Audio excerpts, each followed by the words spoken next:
And the fact that Nikon has officially stated that they're actively thinking about making cine lenses again, well, you know, I mean, I don't know how much to read into actively thinking, but they just bought a cine company.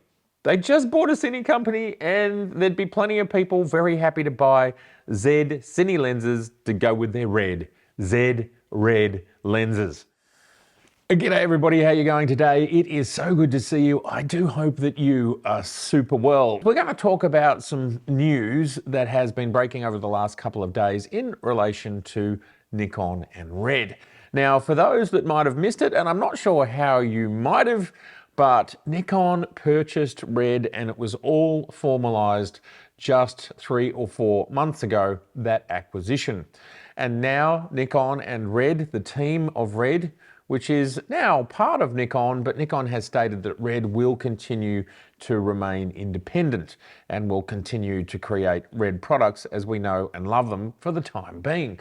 But of course, it has already been discussed that technologies will come from Red, and at some point in time, we will see hardware. And of course, that goes without saying. I think everybody is looking forward to a Nikon Red Zed, or as I like to call it, a Zed Red camera.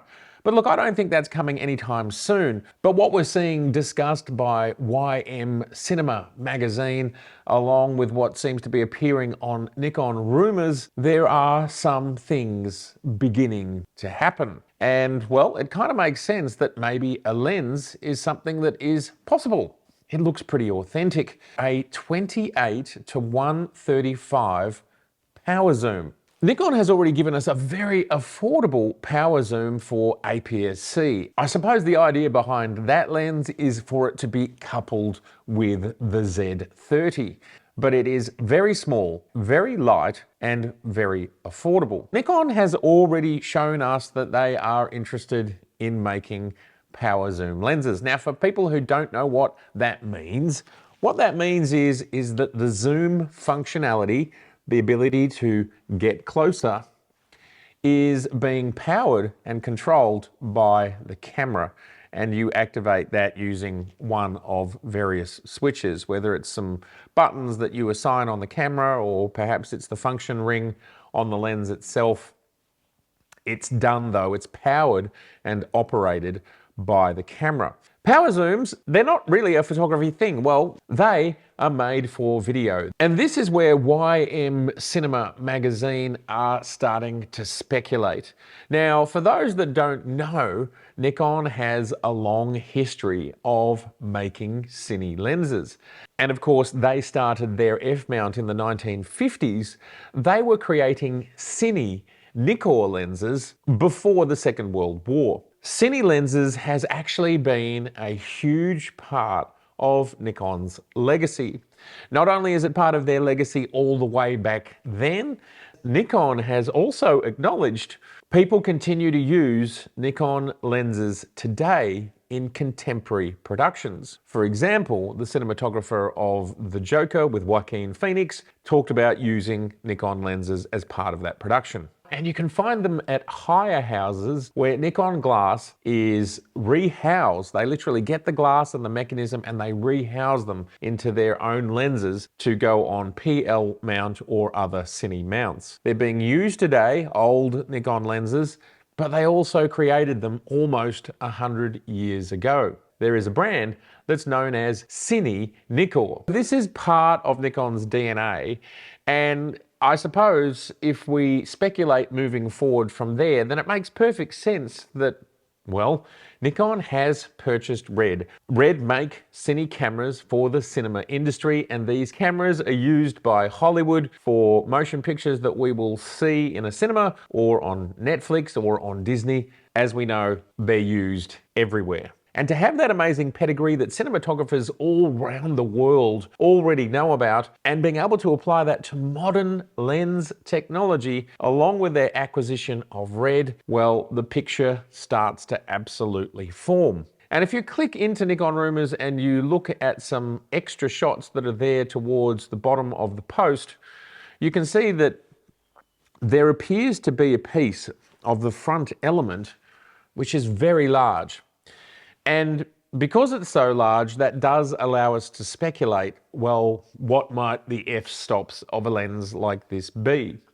Now, if we compare it with, say, the 24 to 120 f4, it does have a smaller front element. So I think there's a very good chance that not only is this rumor real, the 28 to 135 power zoom rumor, and it might be faster than f4. And the next place that I think it would probably arrive is 2.8. I don't think there's much point in going from f4 to f3.5, and for me, there's something about 3.5 which just isn't very cool. Either make it 4 or make it 2.8. This is a really interesting lens. And I suppose the final point around all of that, which I haven't made clear yet, is, and thus it would be a full frame 28 to 135, potentially, who knows, f2.8 power zoom. We have here the Z6 III, and of course we've got its bigger siblings, the Z8 and the Z9. I'll start with the Z8 and the Z9.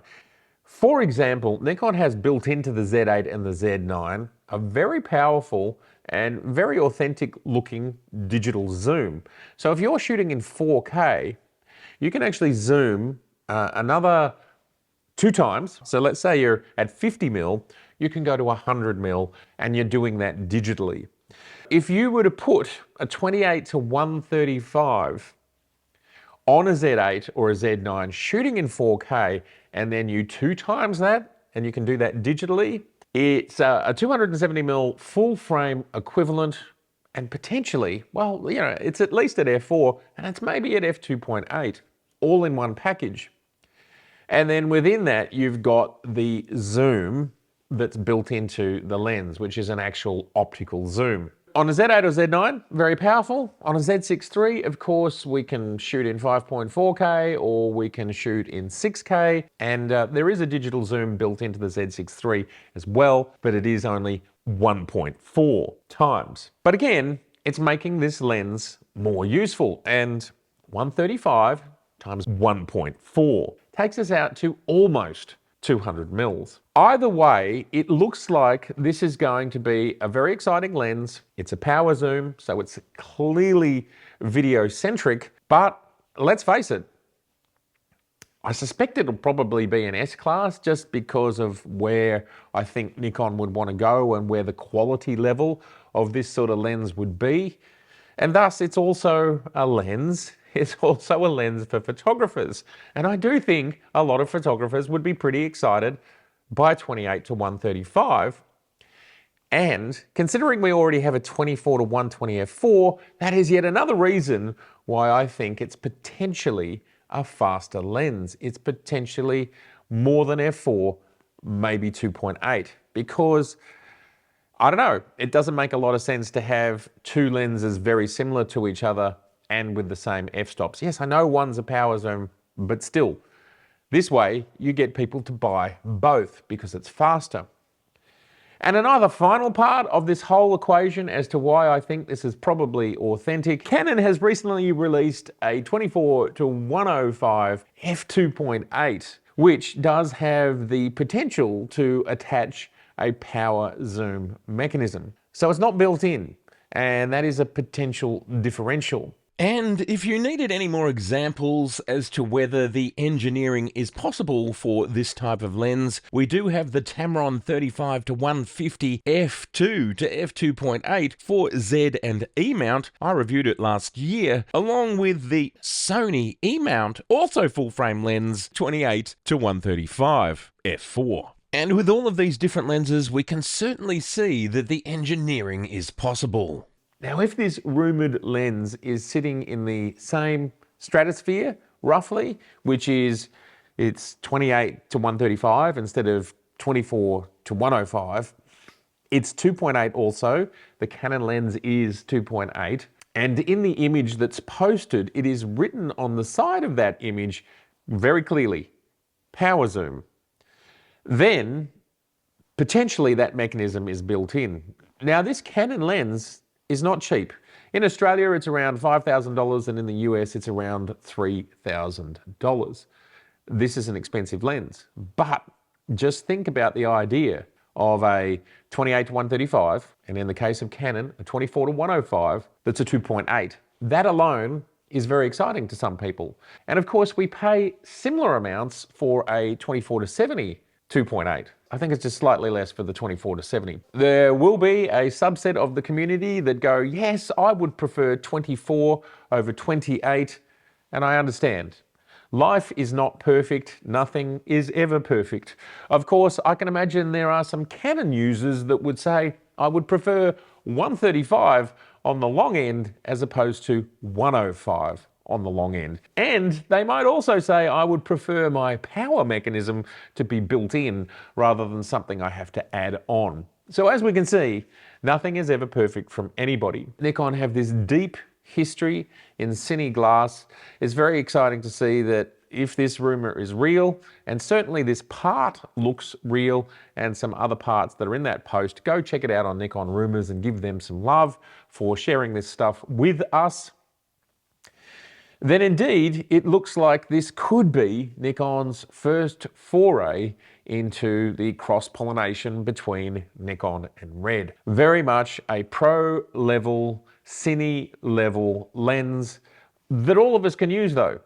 That's the thing. Stills photographers can use it as well, and to have such a premium lens, a 28 to 135 f2.8. Now of course, that's just speculation, but it does have a really large front element, then this would be very exciting. This is just a great synergy because what it does is it allows Nikon to create more lens opportunities because they're now thinking cine as well.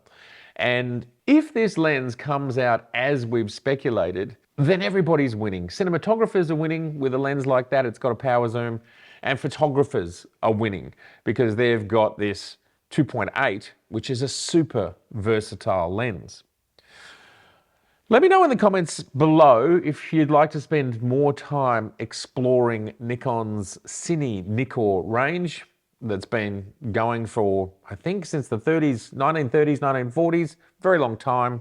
And the fact that Nikon has officially stated that they're actively thinking about making cine lenses again, well, you know, I mean, I don't know how much to read into actively thinking, but they just bought a cine company.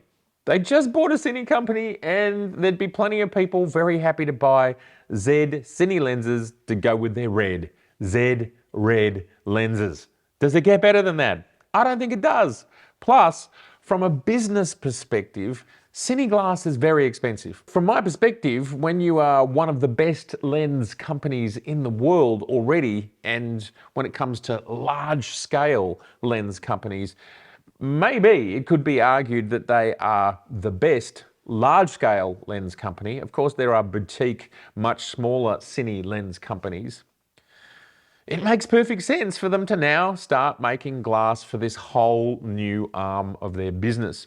And this just helps all of us. It helps the company and it helps us as end users, because ultimately that means more R&D going into more lenses, more opportunities, and all of that technology will benefit every Zed and Zed Red user. I'm excited. I'm excited by, hopefully this is a real leak, hopefully, and I'm excited by the fact that, you know, Nikon Cine Glass will be coming. All right. I would love to know your thoughts on this potentially leaked or rumored lens. I'd love your thoughts. And I'd love to know, is this the sort of lens that you would like to get if it comes to fruition, if it is that 28 to 135 f2.8? Is it for you? I suppose it depends on price, and who knows? Indeed, as we've said, the Canon one is quite expensive, but it's a powerful piece of kit.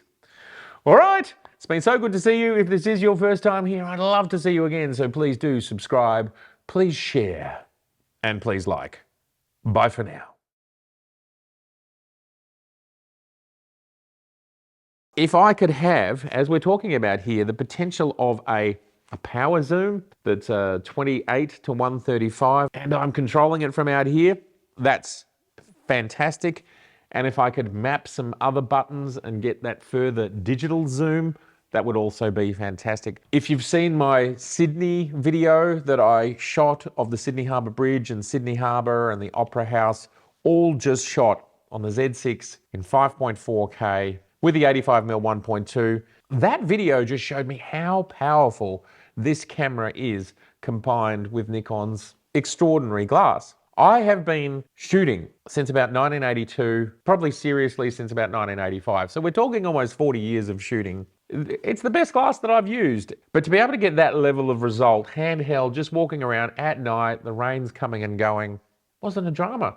I just went, I want that shot, and I was able to get it. Extraordinarily powerful tools, and I plan on making a behind the scenes video on how I did that, what were the ISOs, how did it all come together, because in the real world, these tools, amazing, and just perform, and I just can't wait for what's next.